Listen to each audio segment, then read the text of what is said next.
kekuatanmu.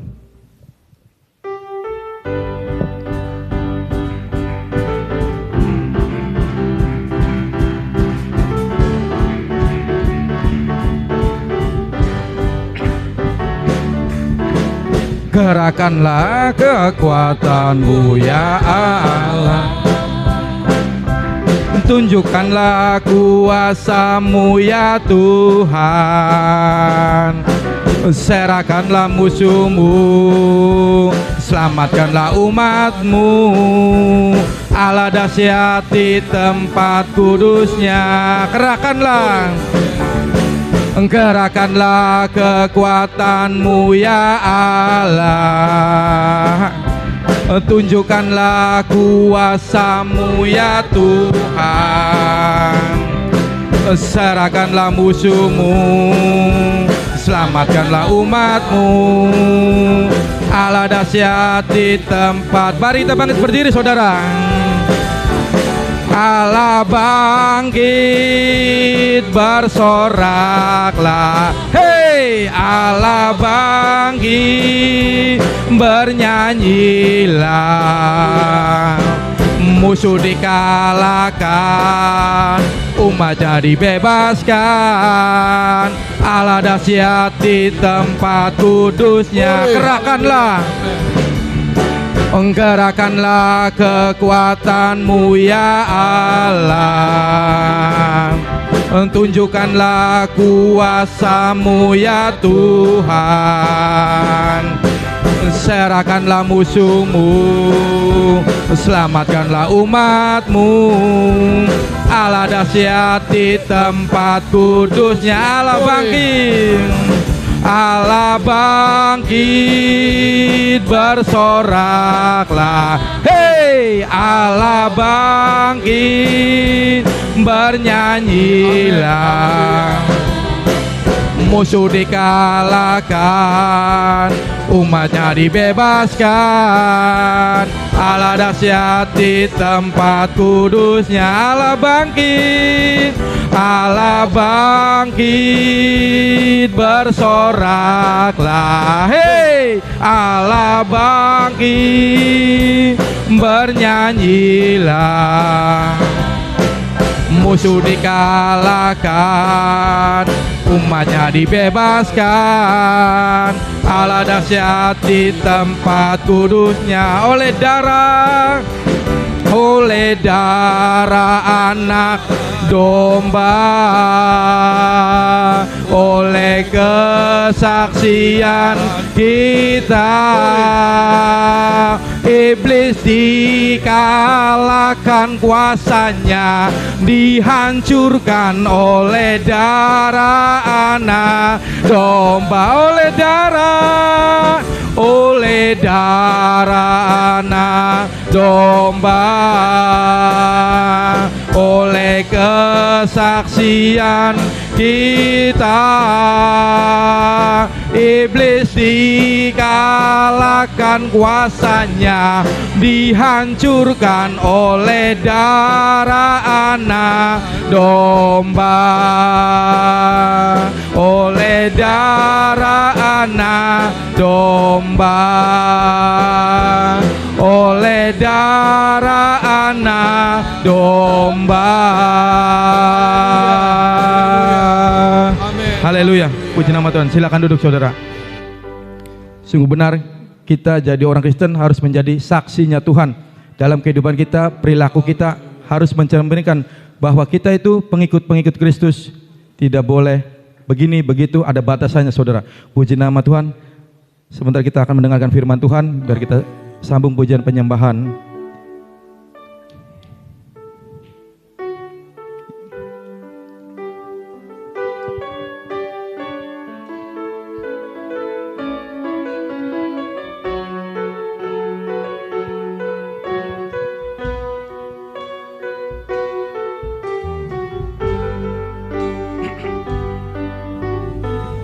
Haleluya, haleluya.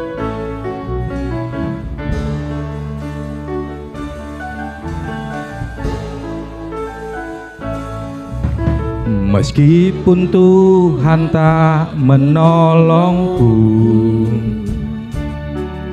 Meskipun duri dalam dagingku, ku tetap memilih dan percaya dan mengucap syukur.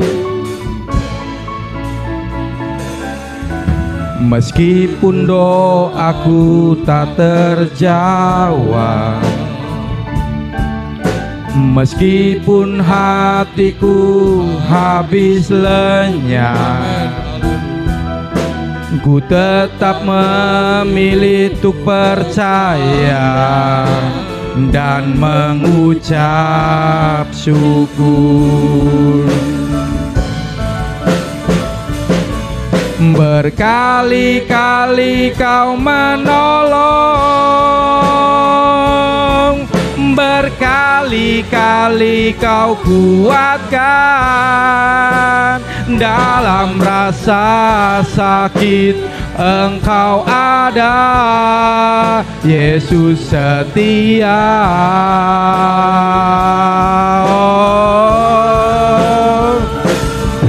Berkali-kali kau menolong, berkali-kali kau kuatkan. Dalam lembah kelam Engkau ada, Yesus setia. Mari kita bangkit berdiri, saudara. Haleluya, glory. Meskipun Tuhan tak menolongku, meskipun duri dalam dagingku, ku tetap memilih untuk percaya dan mengucap syukur. Amin.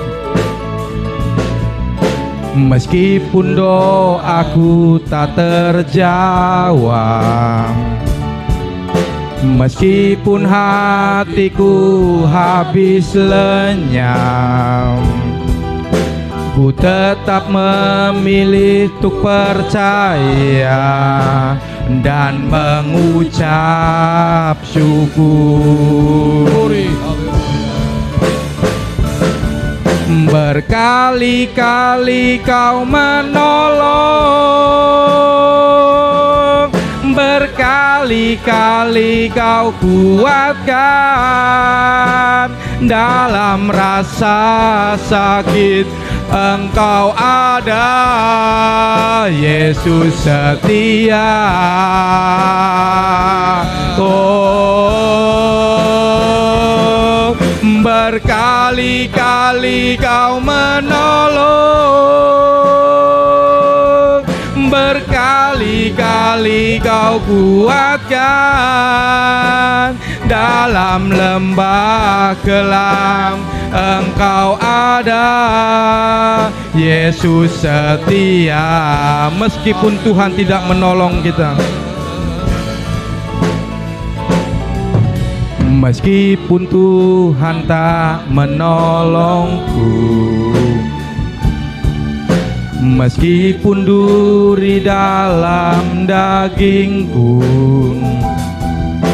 ku tetap memilih untuk percaya dan mengucap syukur. Meskipun doaku tak terjawab, amin, haleluya.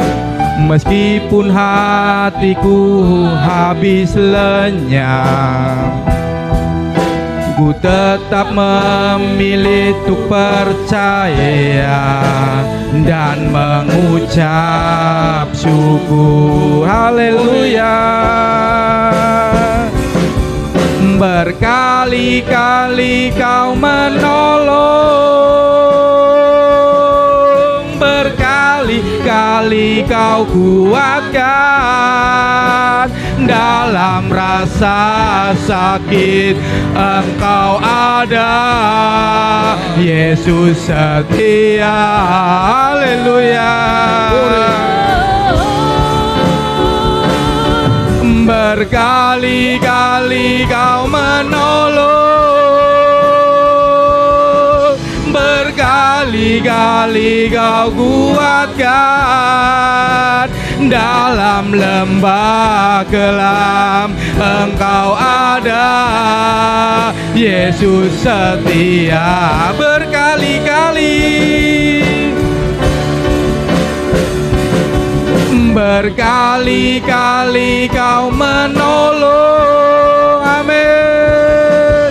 Berkali-kali Kau kuatkan. Dalam rasa sakit Engkau ada, Yesus setia. Oh, oh, berkali-kali Kau menolong, berkali-kali Kau kuatkan. Dalam lembah kelam Engkau ada, Yesus setia. Berkali-kali, berkali-kali Kau menolong. Nanti dengan hormat Bapak Rudi pimpin dalam doa. Berkali-kali Kau kuatkan. Dalam rasa sakit Engkau ada, Yesus setia. Oh, oh, berkali-kali Kau menolong, berkali-kali Kau kuatkan. Dalam lembah kelam Engkau ada, Yesus setia.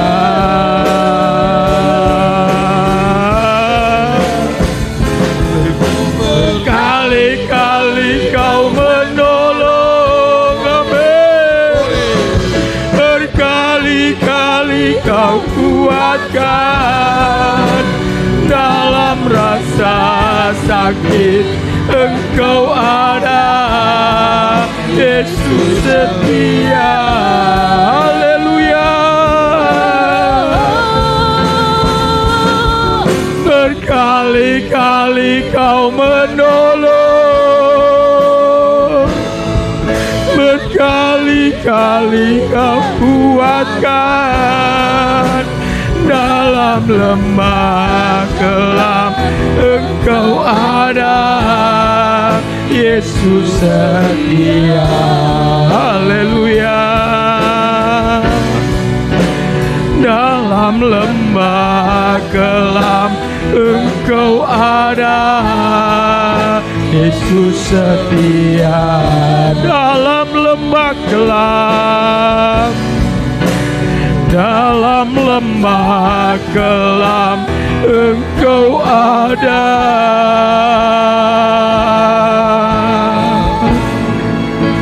Yesus setia. Haleluya, haleluya, haleluya.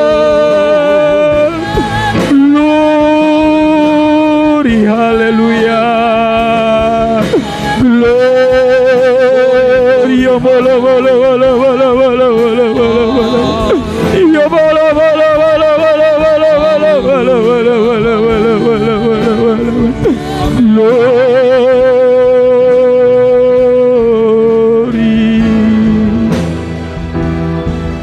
Haleluya Yesus. Terima kasih Bapa di dalam surga. Sungguh benar Tuhan, Engkau berkali-kali terus menolong kami ya Bapa. Engkau terlalu baik di tengah-tengah kehidupan kami ya Tuhan. Terima kasih Bapa di dalam surga. Kami sudah naikkan pujian syukur kami ke hadapan-Mu. Kami terus mau berusaha menyenangkan Engkau lebih dari apapun ya Tuhan. Kami yakin, kami percaya apa yang sudah kami persembahkan naik di hadapan-Mu bahkan menyenangkan Engkau ya Tuhan. Saatnya Tuhan, sebentar kami akan mendengarkan sebagian daripada firman-Mu. Engkau urapi setiap firman-Mu, urapi kami yang mendengarkan firman-Mu ya Bapa. Bahkan dan terlebih urapi hamba-Mu yang akan menyampaikan isi hati-Mu. Terima kasih Bapa di dalam surga. Bila mana ada kuasa-kuasa kegelapan, roh-roh yang jahat yang mau mengganggu hati dan pikiran kami ya Tuhan, seberapa kami yang ada kami usir, tolak di dalam nama Yesus. Kau keluarkan dari hati pikiran kami. Terima kasih Tuhan. Kami mau sambut kebenaran firman-Mu di dalam nama Tuhan Yesus. Haleluya. Amin. Haleluya. Puji Tuhan. Tuhan sangat-sangat baik dalam kehidupan kita. Kita ada sampai saat ini semua karena kemurahan Tuhan. Kita sudah memuji menyembah Tuhan. Kita siapkan hati kita untuk menerima firman Tuhan. Masih di dalam Yohanes 10 ayat yang ke-9. Ya, kita akan ulangi kembali baca ini supaya kita lebih paham, lebih mengerti maksud daripada Tuhan. Dalam Yohanes pasal 10 kita kembali baca ayat yang ke-9. Ya, kita hormati pembacaan firman Allah. Kita baca sama-sama ayat ini. 2, 3. Akulah pintu. Barang siapa masuk melalui aku, ia akan selamat. Dan ia akan masuk dan keluar dan menemukan padang rumput. Puji Tuhan, silakan duduk. Kita sudah ikuti 2 minggu yang lalu firman Allah ini, yaitu kenapa Tuhan mengatakan akulah pintu. Kita sudah ikuti karena dosa manusia yang pertama melanggar, merontak sama Tuhan, maka pintu sorga ditutup. Kita baca di dalam Kejadian 3 di situ, maka pintu itu dijaga oleh para kerub, para malaikat yang dalam Alkitab yang istimewa. Malaikat bukan biasa-biasa. Pilihan Allah menjaga pintu tersebut, dan ada pedang yang menyambar-nyambar dan menyala-nyala. Tidak ada seorang pun yang bisa memasuki pintu tersebut. Dijaga oleh para kerub dan juga pedang yang bernyala-nyala. Dan kita sudah tahu bahwa Yesuslah satu-satunya yang berani masuk ke pintu itu. Membuat pedang itu terkulai. Para kerub malaikat itu menyingkir karena melihat anak domba Allah yang kudus, yang suci itulah yang memasuki pintu gerbang taman surga itu. Dia rela mati, dia rela menderita, dia rela dianiaya, dia rela dipermalukan, dia rela mati di atas kayu salib untuk membuat pedang yang bernyala-nyala, pedang yang menyambar-nyambar itu akan terkulai. Dialah pintu, karena dialah yang menaklukkan pedang yang bernyala-nyala itu dan para kerub yang berjaga. Itu sebabnya Tuhan katakan, aku adalah pintu, yang masuk melalui aku selamat. Kalau di luar aku tidak akan bisa. Makanya Tuhan juga berkata, Yohanes 14 ayat 6, aku inilah jalan, karena tidak ada jalan lain. Aku inilah kebenaran, karena tidak ada kebenaran yang lain. Manusia sudah berdosa. Dan aku adalah kehidupan. Tidak ada seorang pun yang akan sampai kepada Bapa di sorga tanpa melalui aku adalah pintu itu. Kisah Rasul 4 ayat 12. Tidak ada nama lain di bawah kolong langit ini yang di dalamnya manusia beroleh selamat. Hanya di dalam nama Yesus Kristus. Itulah jalan untuk masuk. Makanya dia kata, akulah pintu. Siapa yang mau masuk melalui pintu itu akan selamat. Yang tidak melalui pintu itu tidak selamat.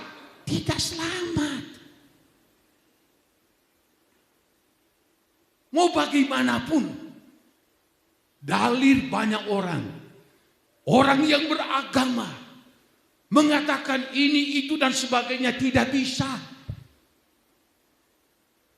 Dan kita mengucap syukur, banyak sekali orang sekarang, orang Bani Kedar, Nebayot, Midian, Tuhan memperlihatkan kepada mereka jalan yang benar itu yang membawa kepada kehidupan.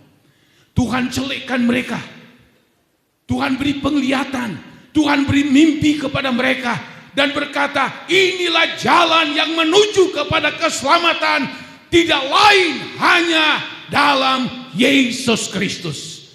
Makanya kita sangat bersyukur, berbangga, kita punya Tuhan, Tuhan Juru Selamat kita, yang sudah menyelamatkan kita.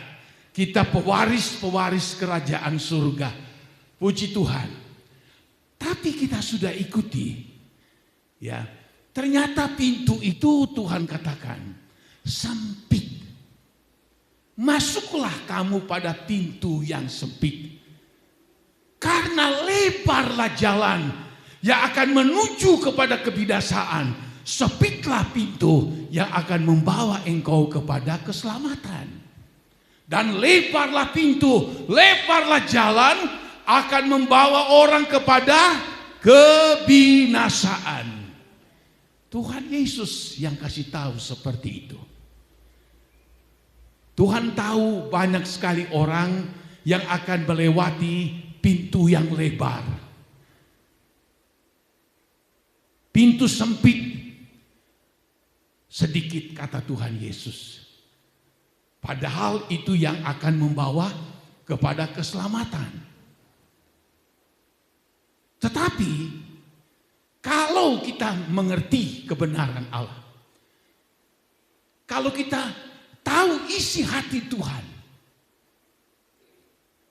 yang berkata, kalau kamu ikut aku, meskipun pintu itu sempit, tapi ujungnya kamu akan selamat, ujungnya kamu masuk surga, ujungnya kamu menikmati kenikmatan surgawi sampai selama-lamanya. Sedangkan sebaliknya, di jalan lebar akan membawa kepada api neraka yang kekal sampai selama-lamanya. Dan terbukti kita lihat sekarang, banyak sekali orang yang memilih jalan lebar. Banyak sekali, ya. Tapi saya dan saudara sudah dipanggil oleh Tuhan, sudah dipilih oleh Tuhan. Kita ada di jalan yang sempit, kita ada di pintu yang sempit. Mari kita akan maju, kita akan berjuang supaya betul-betul kita akan menggapai apa yang Tuhan sudah janjikan itu. Maka itu sebabnya kalau kita lihat di dalam firman Tuhan, ada Injil Lukas pasalnya Injil Lukas pasal yang ke-13. Di sini Tuhan Yesus berkata di dalam Injil Lukas 13 ayatnya yang ke-22 berkata begini. Kemudian Yesus berjalan keliling dari kota ke kota dan dari desa ke desa sambil mengajar dan meneruskan perjalanannya ke Yerusalem. Dan ada seorang yang berkata kepadanya, Tuhan, sedikit sajakah orang yang diselamatkan? Jawab Yesus kepada orang-orang yang di situ, berjuanglah untuk masuk melalui pintu yang sesat itu. Sebab aku berkata kepadamu, banyak orang yang akan berusaha untuk masuk, tetapi tidak akan mendapat. Jawaban Tuhan Yesus mengatakan, kalau engkau selamat, engkau ingin masuk surga, dikatakan dalam ayat ini, berjuanglah untuk masuk melalui pintu yang sesat itu. Berjuanglah untuk masuk pada pintu yang sesat itu. Dalam bahasa Greka, agonisomai, itu artinya melalui perjuangan yang berat, melalui pergumulan yang berat, tidak santai-santai, tidak masa bodoh, harus memerlukan keseriusan, memerlukan perjuangan yang berat sekalipun untuk masuk pada pintu yang sempit itu. Manusia cenderung tidak ingin melalui pintu sempit itu. Makanya Tuhan katakan, akan banyak orang yang berusaha masuk. Artinya apa? Mereka sudah tahu ini jalan ke surga. Ini jalan menuju keselamatan. Ini jalan yang menuju kehidupan yang kekal selama-lamanya. Ini jalan akan bersama dengan Tuhan selama-lamanya. Mereka tahu. Tetapi disebutkan dalam ayat ini, sebab aku berkata padamu, banyak orang berusaha untuk masuk, tetapi tidak akan dapat. Jawabannya apa? Tidak mau berjuang, tidak mau berusaha. Dalam terjemahan lain dikatakan, bergumul dengan sekuat tenaga. Kalau jadi orang Kristen hanya ingin santai, tidak bisa. Jadi orang Kristen biasa-biasa saja, tidak ada pertumbuhan, tidak ada berbuah di dalam Tuhan, percuma jadi orang Kristen. Banyak orang ingin masuk. Wah, pendeta katakan, di surga itu indah, senang, penuh kemuliaan. Wow, segala sesuatu disediakan oleh Tuhan. Tahu itu, mengerti itu. Khotbah-khotbah dia ikuti, dia dengar. Tapi cuma sampai di mendengar. Sebab dia tahu orang yang ingin masuk pada pintu sesak itu bukan pintu sendiri itu yang sesak. Tapi itu adalah gambaran daripada perjuangan dengan sungguh-sungguh hati. Itu gambaran orang-orang yang betul-betul ingin masuk ke tempat itu. Harus berjuang sekuat tenaga. Tidak main-main, tidak coba-coba, barangkali bisa atau tidak. Tidak seperti itu. Berjuang ini ada satu keputusan, ketekatan yang tidak bisa untuk digugurkan. Ini orang kalau sudah nekat berjuang, apapun tantangan dia tidak peduli. Yang penting aku bisa capai. Dia tidak melihat persoalan, problem, tantangan, ujian yang begitu berat yang ada di sekelilingnya. Tapi yang dia lihat jauh tujuan ke depan, itulah sorga. Maka dia tidak lagi memikirkan tantangan, ujian, persoalan, apapun yang akan datang dalam dirinya. Sebab pandangannya jauh ke depan. Orang kalau pandangannya cetek itu, ya sudah. Pokoknya saya orang Kristen. Saya berKTP Kristen. Saya sudah ke gereja. Kenapa disebutkan bahwa pintu itu sesak? Karena memerlukan memikul salib, menyangkal diri, melawan keinginan-keinginan daging, melawan keinginan-keinginan mata, melawan keangkuhan hidup. Ini yang seringkali sulit untuk ditaklukkan. Jalan lebar terbuka. Silakan lakukan seluruh keinginan-keinginan batanmu. Silakan engkau lakukan keinginan-keinginan dagingmu. Engkau akan hidup dengan segala keangkuhan hidup. Itu dunia menawarkan, iblis menawarkan itu. Makanya banyak orang mikir dulu. jalan yang sempit itu artinya orang tersebut melewati pintu yang sempit itu, dia harus betul-betul mengasihi si yang empunya pintu itulah Yesus. Bukan cuma mengasihi, dia akan menuruti, dia akan melakukan semua perintah-perintah yang dia katakan. Tuhan Yesus berkata dalam Yohanes 14 ayat 15, "Jikalau benar-benar kamu menunjukkan kasihmu kepada aku, maka turutilah akan segala perintah-perintahku." Kata mengasihi gampang, tapi untuk menuruti segala perintah-perintah Tuhan, di sini orang berhenti dulu. Di sini orang pikir dulu, di sini orang pakai logika dulu. Kalau dia tidak masuk akal, dia tidak akan melakukan itu. Itu sebabnya banyak orang Kristen sudah dipanggil, tapi sulit untuk melakukan kehendak Allah. Dia pikir melakukan kehendak Allah berat bagi dia, sulit bagi dia, menyakiti dagingnya, menyakiti egonya. Sulit masuk pada pintu sempit. Tuhan katakan, ayo kamu kasih aku. Kalau betul-betul mengasihi aku, turuti segala perintahku, turuti semua kehendakku. Bukan cuma 1-2 kehendak Allah.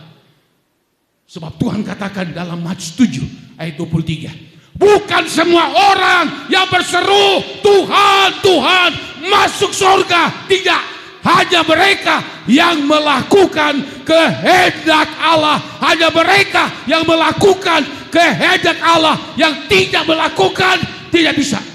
Amin. Banyak sekarang pengajar palsu. Tidak apa-apa, yang penting percaya selamat. Oh, tidak seperti itu. Di dalam Lukas 13, Tuhan berkata, berjuanglah, masuk pada pintu yang sempit itu. Harus betul-betul berjuang. Taati semua perintah Tuhan. Sebab banyak orang ingin sekali masuk. Ingin sekali masuk surga. Tapi Tuhan katakan tidak bisa. Pak, tidak bisa. Ibu gak bisa. Nang, ora bisa. Bakal sirah santai baik ikut Tuhan. Bakal sirah malas ikut Tuhan. Bakal sirah beli serius ikut Tuhan. Wis, tidak akan bisa. Tuhan Yesus yang katakan, berjuang penuh pergumulan, penuh kesungguhan, ketekatan yang tidak bisa dilawan. Satu tekad perjuangan dengan apapun terjadi. Aku berjuang sampai aku mendapatkan. Kalau kita tidak memiliki konsep seperti ini, kita tergolong banyak orang yang mau tapi tidak bisa. Ini Tuhan yang katakan. Tuhan Yesus yang katakan. Nah, kalau kita tahu sebetulnya kalau Tuhan sudah katakan seperti ini, itu sebetulnya memberi peluang bagi kita.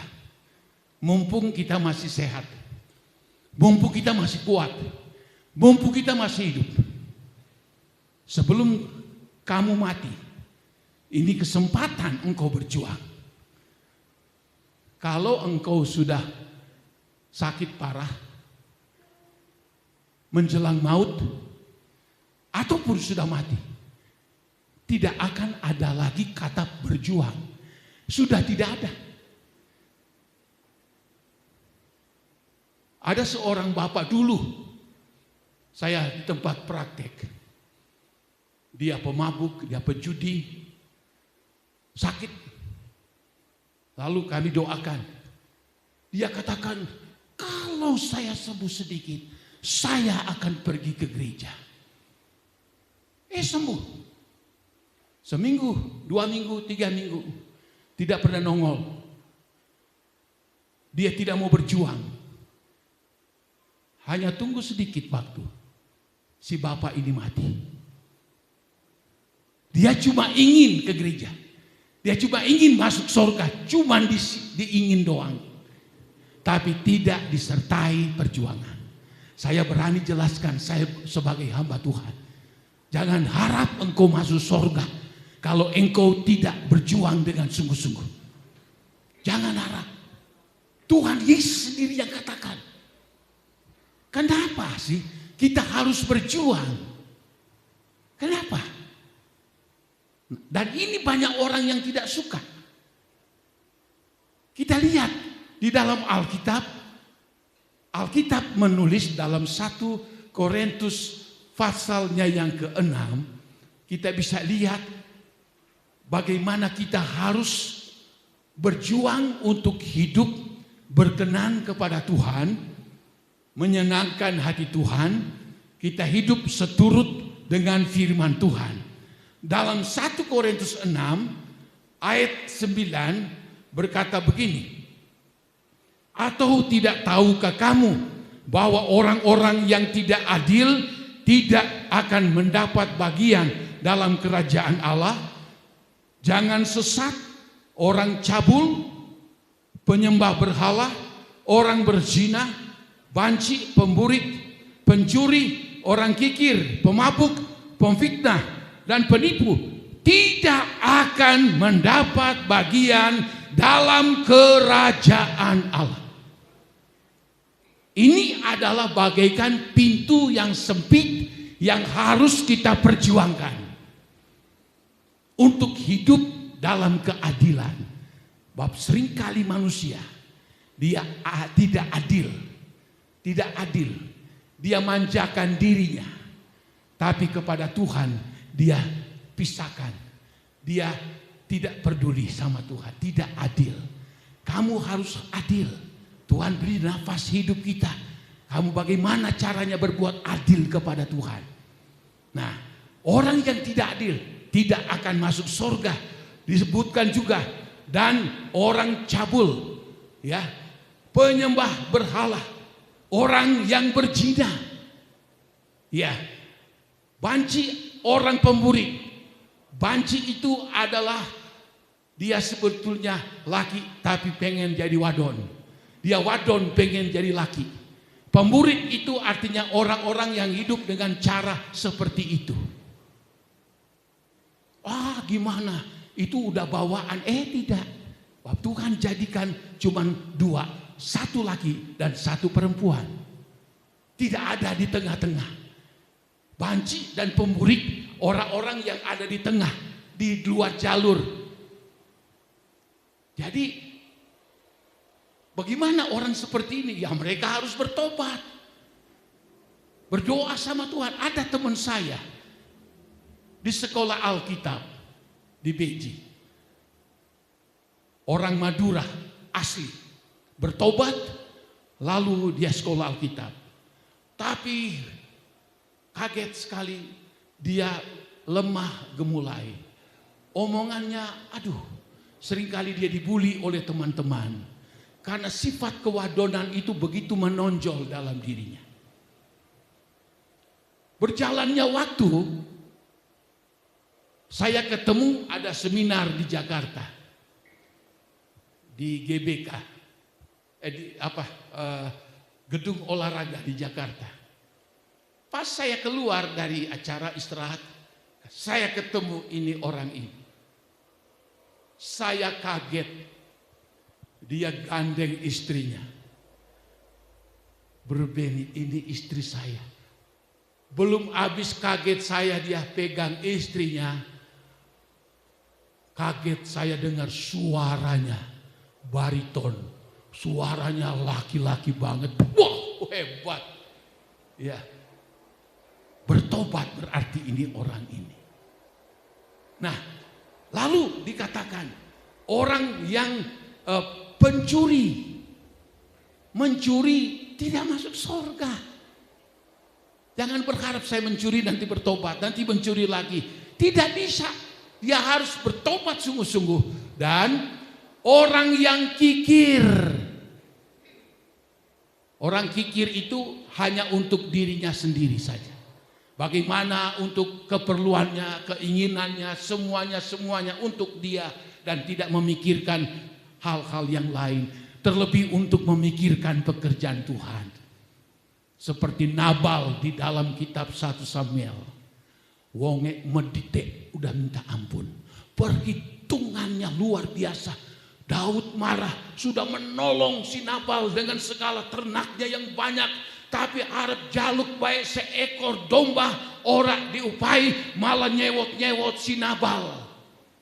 Pelitnya minta ampun. Cerita pendeknya, setelah Abigail istrinya katakan, sebetulnya Daud sedang kesini membuat perhitungan kepadamu. Langsung plek, jatuh. Karena wonge terlalu lemuk.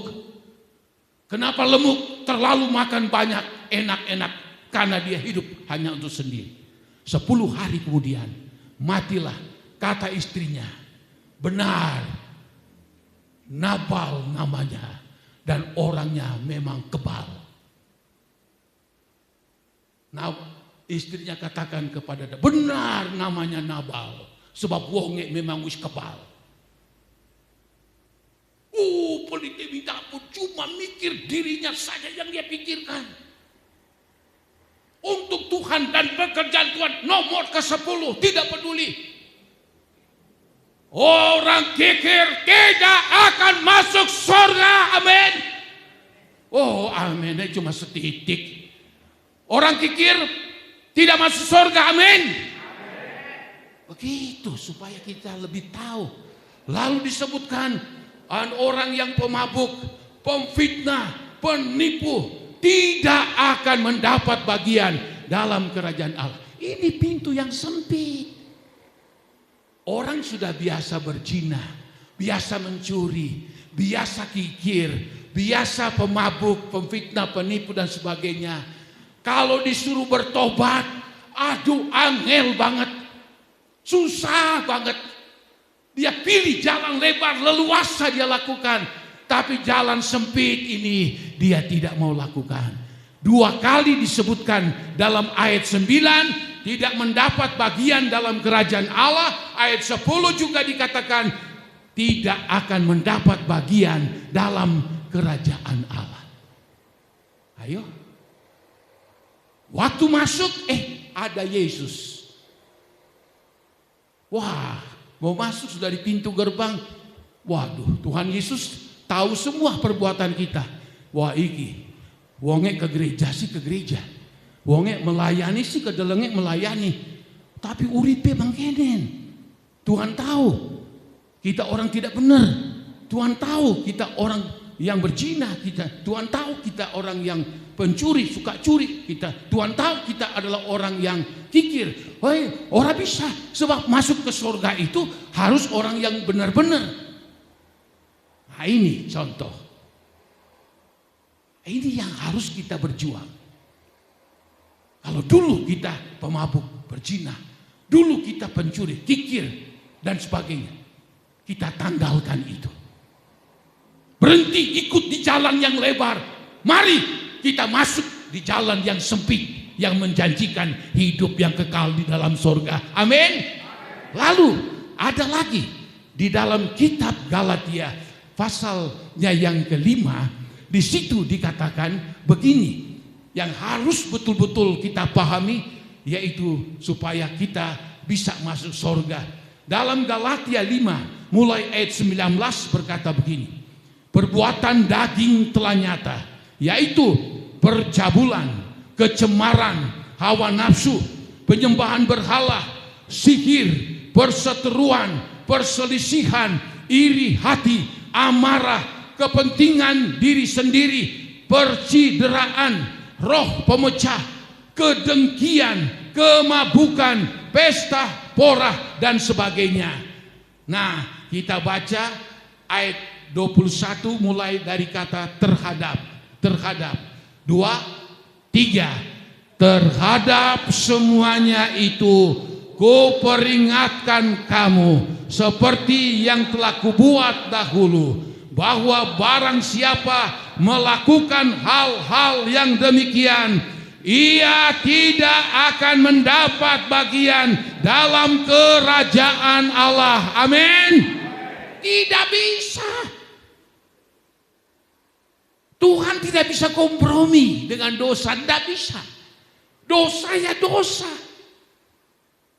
Seringkali manusia menggadaikan nyawanya, menggadaikan surga untuk dia, demi untuk mendapatkan semua kepuasan-kepuasan duniawi, kepuasan daging, keinginan mata, keangkuhan hidup. Jelas sekali di sini.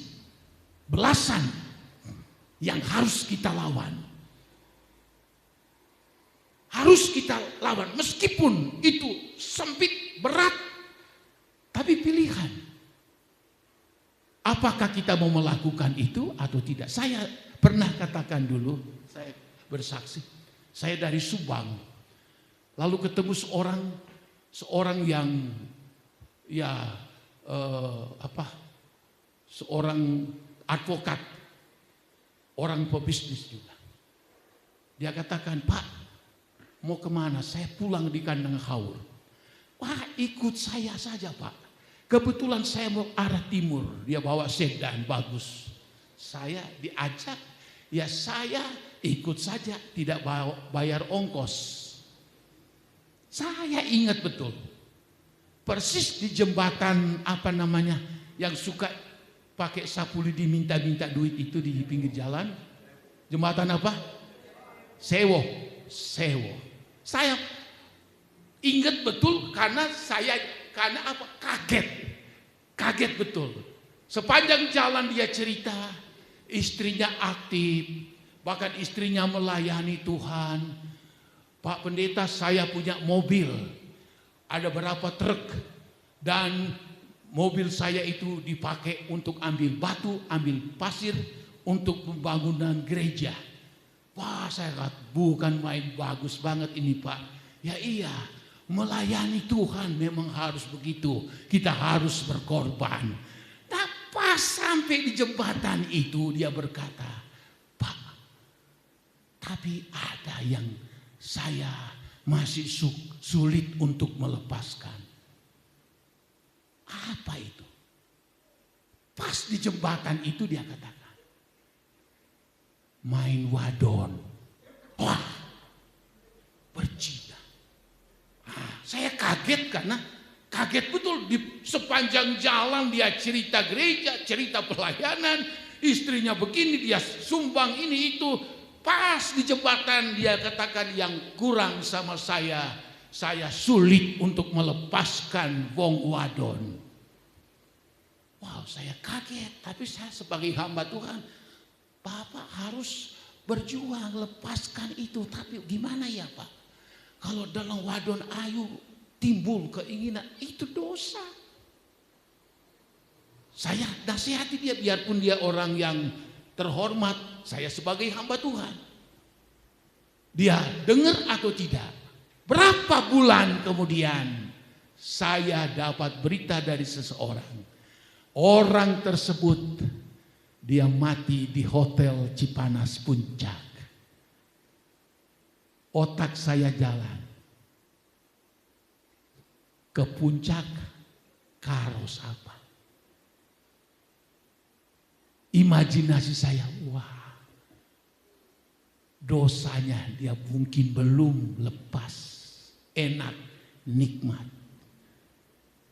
Dan di hotel itu dia mati. Saya berpikir mungkin karo wadon. Tapi berita, mati di hotel. Sayang sekali. Dia cuma ingin masuk. Dia berkorban malah. Tapi sulit untuk melepaskan. Ada banyak kebiasaan-kebiasaan buruk kita. Seperti ditulis dalam Galatia 5 ini. Yang begitu susah untuk kita lepaskan. Begitu mengikat kita. Tapi pilihan kita lepaskan atau kita terus seperti itu. Firman Allah katakan, maka tidak akan mendapat bagian barang siapa melakukan hal-hal yang demikian. Ia tidak akan mendapat bagian dalam kerajaan Allah. Bagian kita puluhan tahun jadi orang Kristen, tapi kalau kita mau jalan lebar ini, akhirnya tidak bisa masuk di dalam kerajaan Allah. Sebab Tuhan punya aturan sudah seperti itu. Masuk ke pintu, ada Yesus. Sebab dia adalah pintu itu sendiri. Dan tidak ada yang lolos dari hadapannya. Tidak ada. Kemarin lagi minggu lalu saya dapat lagi kesaksian dari Benny Hinn. Pendeta yang sangat terkenal di Amerika, Eropa, bahkan berapa kali datang di Indonesia. Luar biasa, saya berapa kali pernah ikut acaranya di Kemayoran. Tapi tahun 2010 sampai 2015 ternyata dia itu dia itu down. Karena dia sudah sangat kaya, banyak sekali uang. Dia akui, saya ikuti kesaksiannya. Dia merasa berdosa mengajarkan Injil kemakmuran. Yaitu orang ikut Tuhan harus kaya dan sebagainya. Dia sebutkan, saya ikuti kesaksiannya. Dia air biasa dia doakan lalu dia isi di botol. Lalu dia katakan, pakai ini air mujizat. Dapat uang. Minyak dia isi di botol. Lalu disebut minyak urapan karena dia sudah doakan. Makanya uang begitu banyak. Dalam 2010 sampai 2015 dia itu down. Istrinya meninggalkan dia. Rumah tangganya kacau. 2015 Tuhan masih berbelas kasihan kepadanya. Pada saat sakit parah mau meninggal. Sakit jantung parah. Mungkin ini seizin Tuhan. Dia dapat penglihatan. Orang berantri masuk. Dia lihat di ujung pintu gerbang yang begitu indah sekali. Dan Yesus yang menjaga pintu gerbang itu. Dia perhatiin. Di sampingnya ada seorang wanita yang memainkan piano. Kalau bagian orang itu sudah ada di dekat pintu gerbang, ada anggukan dan ada gelengan. Kalau Yesus tersenyum katanya dan menganggukkan kepala, pemain piano akan menyanyikan lagu yang sangat indah sekali. Lalu pintu gerbang terbuka. Orang itu masuk di dalam penuh kemuliaan. Tapi giliran orang berikutnya, Tuhan Yesus tidak tersenyum, malah menggelengkan kepalanya. Pemain piano memainkan piano dengan amburadul dan mengundang setan-setan yang ada di sekitar itu. Tuhan tidak anggukan kepala, tidak tersenyum, dan pemain piano memainkan pianonya dengan begitu menakutkan. Tandanya dia tidak boleh masuk. Lalu begitu yang dia lihat, sampai dia di depan gilirannya. Dia lihat si pemain piano. Itu wajahnya seperti pemain piano yang ada di gerejanya. Si pemudi itu lihat pemain piano. Wah, ini gembala saya. Si Benny Hinn pikir ini jemaat saya. Lalu dia melihat Yesus. Tidak ada senyuman. Tidak ada anggukan. Si pemain piano main amburadul. Wah, wah, wah, wah, wah, wah.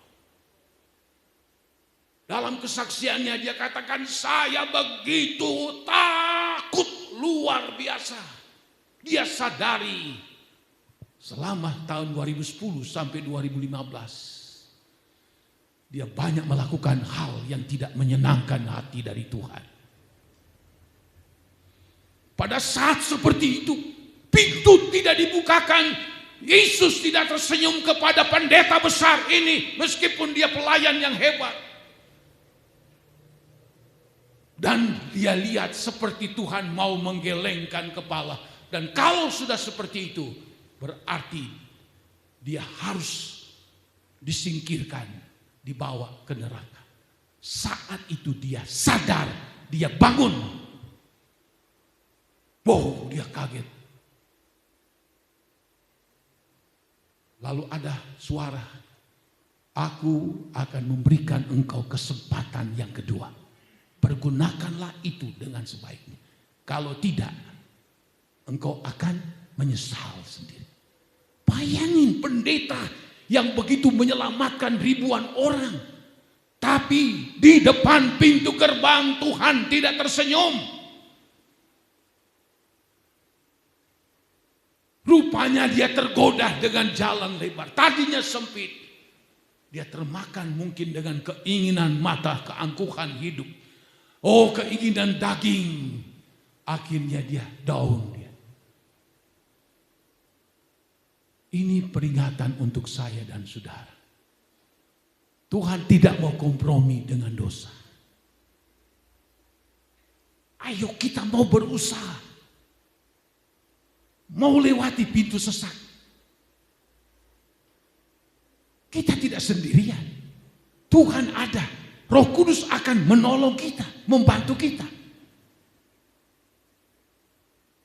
Saya sudah 50 tahun jadi hamba Tuhan. Saya berusaha untuk jalan di pintu yang sempit. Puji Tuhan 50 tahun. Sampai saat ini. Saya penuh sukacita. Penuh dengan damai sejahtera dari Tuhan. Karena saya berjalan dengan Tuhan. Meskipun harus melewati pintu yang sempit. Tetapi ada sukacita. Ada damai sejahtera Allah. Dan saya sangat yakin. Andai kata Tuhan memanggil saya akan mendapatkan tempat kediaman surga yang kekal untuk selama-lamanya. Tapi bukan berarti gampangan. Kalau mau cerita bisa berapa hari bersaksi bagaimana perjuangan untuk hidup benar. Bagaimana berjuang untuk hidup suci. Bagaimana berjuang untuk hidup menyenangkan hati Tuhan. Bagaimana mengalahkan ego ini, mengalahkan keinginan daging, mengalahkan keinginan mata dan keangkuhan hidup. Memerlukan perjuangan yang luar biasa.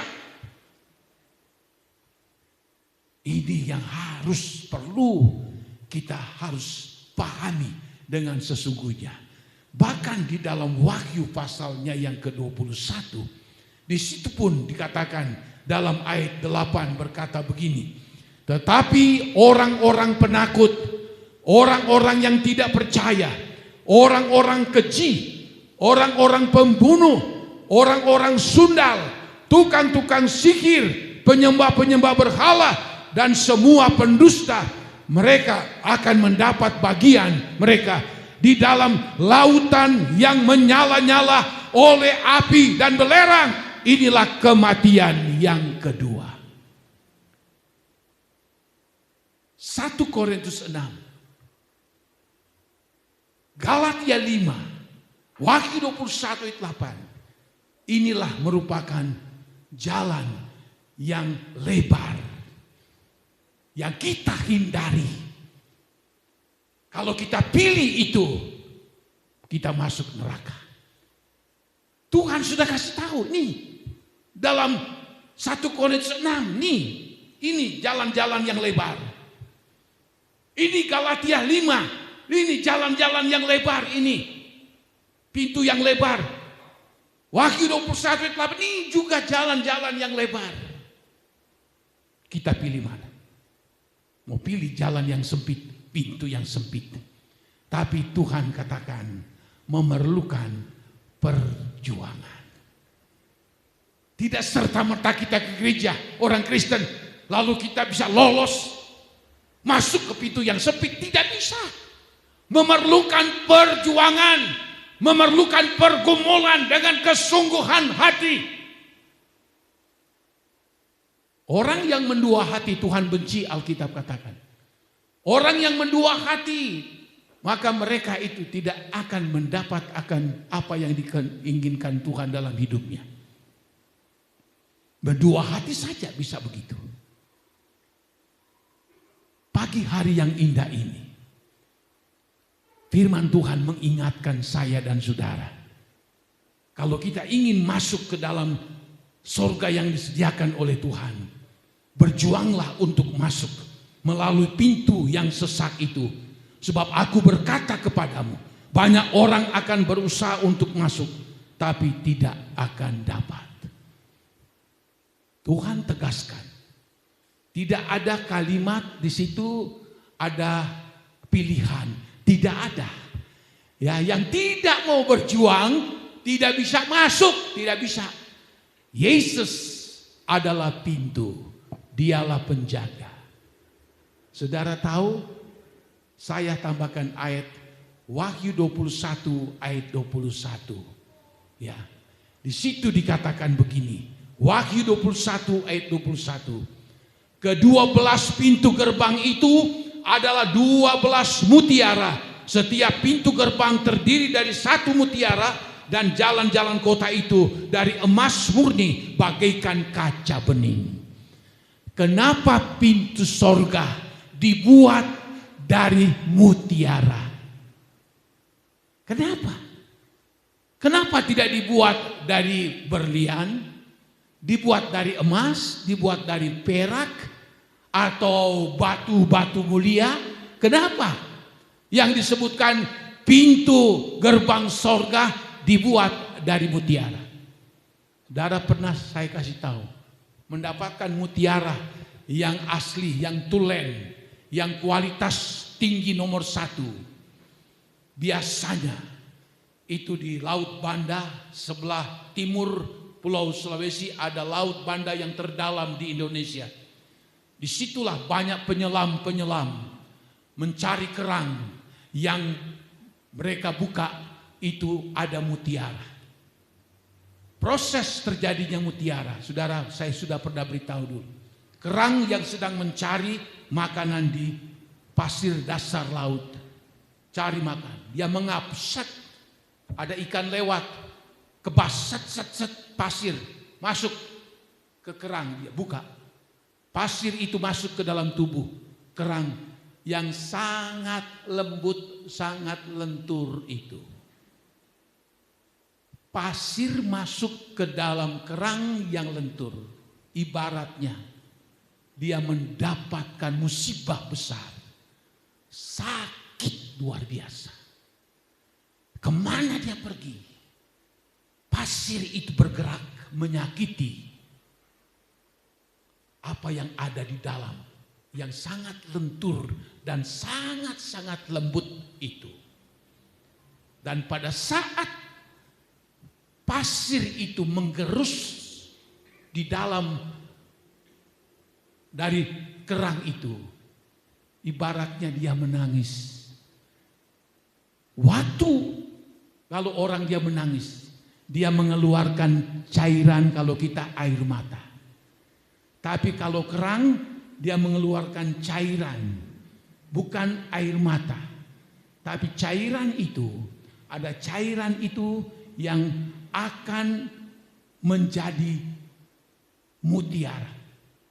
Makin banyak dia menderita, makin banyak dia merasa sakit. Karena pasir yang membuat dia begitu sakit, menderita.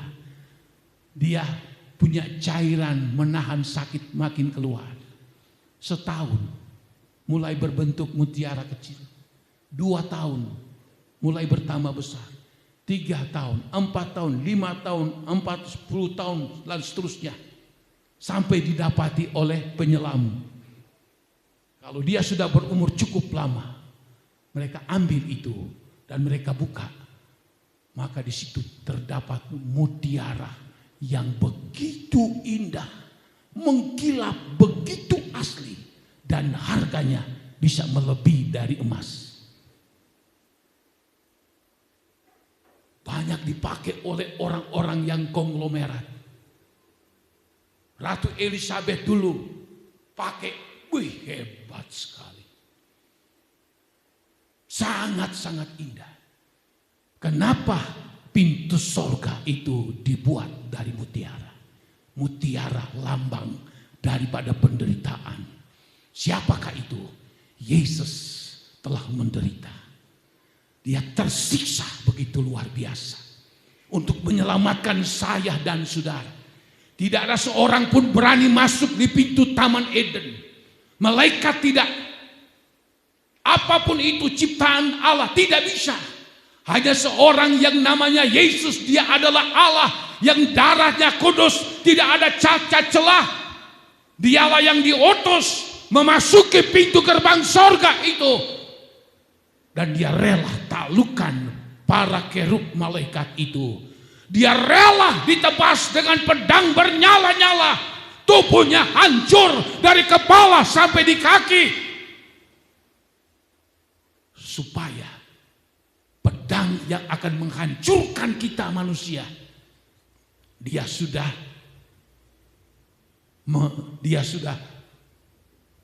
ambil semuanya itu. Dia jadi tumbal untuk saya dan saudara. Makanya pintu gerbang itu ada terbuat dari mutiara. Karena mutiara ada karena melalui penderitaan. Yesus itu, ada nyanyian dulu, adalah bagaikan mutiara. Mutiara yang sangat indah. Sebelum orang nanti akan masuk ke dalam kemuliaan, akan lewat pintu gerbang mutiara penderitaan Yesus. Dan Yesus itu adalah pintu itu sendiri. Dan dialah mutiara yang telah menghasilkan keselamatan untuk saya dan saudara. Lalu sembarangankah orang masuk ke pintu gerbang itu? Tuhan lihat, wah, si wong arep antri iki orangnya tidak suka menyangkal diri. Orang tidak suka mikul salib, pengen jalan yang lebar. Uripe karepe dewek, mengikuti keinginan daging, mengikuti keinginan mata, mengikuti keinginan dan keangkuhan. Oh, jarek mutiara, ora bisa. Pintu mutiara itu adalah melalui proses penderitaan. Engkau tidak menderita karena Kristus. Balik, ora bisa metu, tidak layak engkau masuk di dalam kerajaan sorga. Oh, Tuhan Yesus, saya sudah ke gereja, saya sudah dibawa. Oh, ora bisa. Ora bisa. Hidupmu aku tahu. Hidupmu karpe dewek. Engkau selalu ingin di jalan lebar, pintu yang lebar. Saudara, jangan sampai hal ini terjadi dalam kehidupan kita. Maka itu sebabnya Tuhan Yesus katakan, kalau kita ingin masuk ke dalam pintu yang sesak, berjuang dengan sungguh-sungguh hati. Jangan main-main, jangan coba-coba. Oh, mungkin saya pikir saya ke gereja itu sudah cukup. Tidak. Kasihilah Tuhan Allahmu. Ikutilah segala perintah-perintahnya. Lakukanlah segala kehendak daripada Allah. Rela memikul salib, rela menyangkal diri, rela menderita karena Kristus.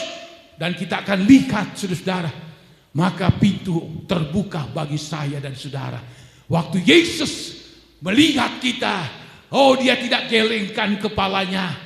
Musik tidak akan dibunyikan dengan amburadul. Dia lihat kita, inilah anakku yang sudah sungguh-sungguh ikut aku, mengasihi, melakukan segala kehendakku. Luar biasa, dia tersenyum kepada kita. Musik surgawi dimainkan, pintu gerbang daripada mutiara terbuka. Masuklah kita. Oh, indah sekali, saudara. Betapa indah. Maka itulah sebabnya pada pagi hari yang indah ini, mari kita lebih berkomitmen lagi sama Tuhan. Yang belum betul-betul memikul salib menyangkal diri, yang belum betul-betul mengasihi, yang belum betul-betul melakukan segala kehendak Allah, yang belum sungguh-sungguh hidup benar di hadapan Tuhan, mari kita robah. Haleluya. Dari pintu lebar ke sempit memang melalui proses, tapi kalau kita mau berjuang, Tuhan membela, Tuhan menolong kita, Dia bantu kita. Ayo nak, aku bersamamu, jangan takut. Roh Kudus akan membimbing engkau kepada seluruh kebenaran. Kita akan berjuang sampai masuk di tempat kediaman Allah yang kekal. Amin. Puji Tuhan, kita masuk di dalam doa. Haleluya. Glory buat nama Yesus. Haleluya.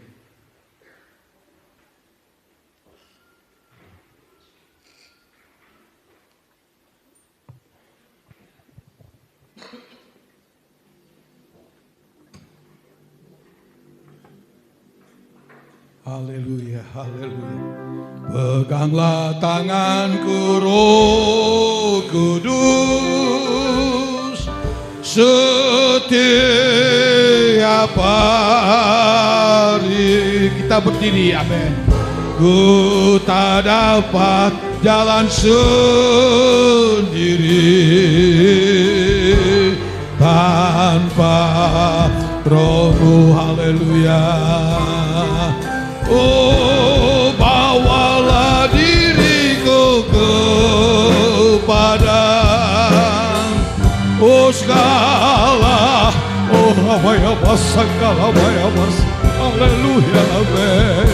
Agar ku tidak tersesat, haleluya, mengikuti jalan.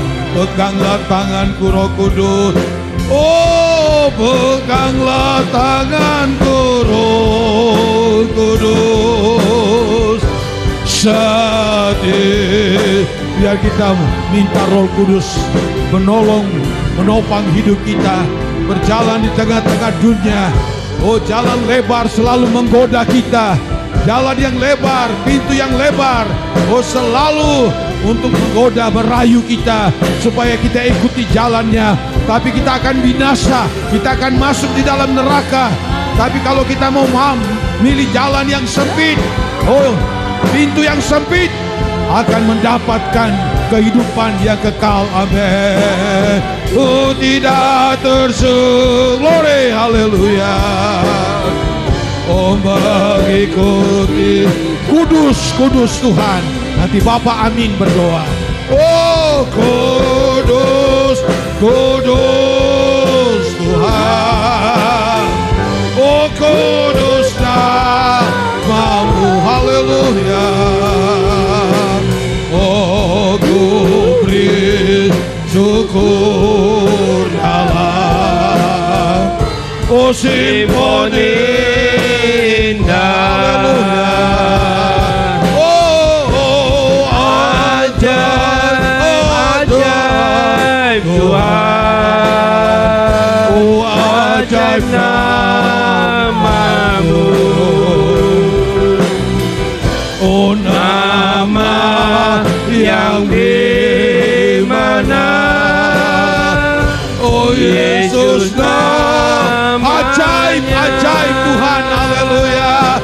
Oh ajaib, oh ajaib Tuhan. Oh ajaib namamu, amin. Oh nama yang di mana, oh Yesus nama yang beri menang, haleluya. Oh nama yang beri menang, Yesus namanya.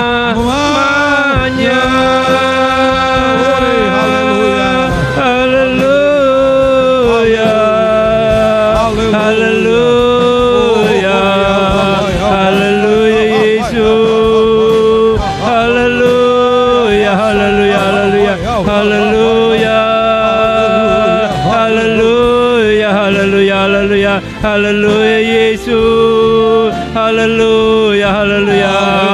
kami sembah, kami puji namamu Yesus. Haleluya, haleluya, haleluya, haleluya, haleluya Yesus, Yesus, Yesus. Haleluya, haleluya Yesus, Yesus. Amin. Haleluya. Haleluya, haleluya, haleluya Yesus.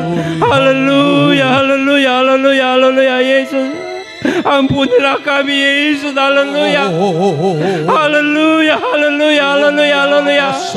Haleluya Yesus, Yesus, Yesus, Yesus. Haleluya, haleluya, haleluya, haleluya, haleluya. Haleluya Yesus, Yesus, Yesus. Haleluya, haleluya, haleluya, haleluya. Haleluya Yesus, Yesus, Yesus. Haleluya, haleluya, haleluya, haleluya. Glory, glory, glory. Haleluya, haleluya, haleluya, haleluya. Yesus, Yesus, Yesus, Yesus, Yesus. Haleluya, haleluya, haleluya, haleluya. Haleluya, haleluya, haleluya, haleluya, haleluya, haleluya. Haleluya, haleluya, haleluya, haleluya, haleluya. Yesus, Yesus, Yesus, Yesus, Yesus. Haleluya, haleluya, haleluya, haleluya, haleluya. Yesus, Yesus, Yesus, Yesus. Haleluya, haleluya, haleluya, haleluya. Haleluya Yesus, terima kasih atas firman-Mu Tuhan. Firman-Mu Tuhan menegur kami, mengingatkan kami Tuhan. Ampunilah kami yang tidak melakukan kehendak-kehendak-Mu Tuhan, yang salah melakukan kehendak-Mu Yesus. Ampunilah kami Yesus, ampuni. Kami ingin bertobat itu. Kami hanya berharap kepada-Mu Tuhan. Roh Kudus, Roh Kudus, urapilah kami, pimpinlah kami Roh Kudus, tuntunlah kami Tuhan, supaya kami mau melakukan kehendak-kehendak-Mu Tuhan, supaya hidup kami berkenan di hadapan-Mu, menyenangkan Engkau Yesus. Haleluya, haleluya, haleluya. Haleluya, haleluya, haleluya, haleluya. Yesus, Yesus, Yesus, Yesus, Yesus.